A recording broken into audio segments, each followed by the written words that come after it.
Donner une seconde vie aux archives entassées dans les foyers, c'est le principe des grandes collectes organisées depuis 2013 par les Archives de France. Cette 4e édition avait pour thème la place de la femme dans la société française. L'idée a séduit les archives municipales de Sélestat.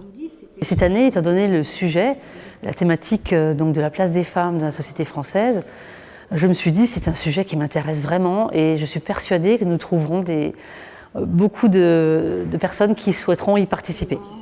Durant tout le mois de novembre, les particuliers ont été invités à déposer leurs archives de famille. J'ai découvert des papiers que la tante de mon mari avait conservés concernant la grand-mère et l'arrière-grand-mère de mon mari. Et je les ai conservés. Voilà, et quand j'ai su que Guylaine faisait ce travail, je me suis dit que ça pourrait lui être utile. Et avec l'accord de mon mari, je lui ai remis. À l'occasion de cette collecte d'archives, une exposition sur quelques femmes remarquables de Sélestat avait été concoctée par l'équipe des archives municipales.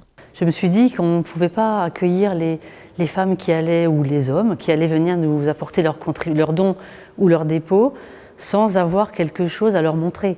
Donc j'ai imaginé cette galerie de portraits. J'avais en tête Marceline Catala qui s'était mariée avec Fortuné Martel et qui a pris les rênes de l'entreprise à son décès.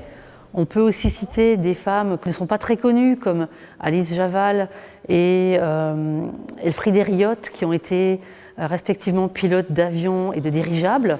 Parmi ces dames de Sélestat mises à l'honneur, les premières femmes membres du conseil municipal. Je ne m'y attendais pas. J'avais 34 ans, j'avais déjà une fille de 5 ans et un petit garçon de 1 an. C'est le docteur Kubler et Georges Klein qui sont venus me voir. Je me suis impliquée comme les hommes.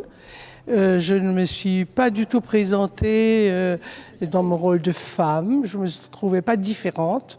J'ai été leur égale, d'ailleurs extrêmement bien accueillie.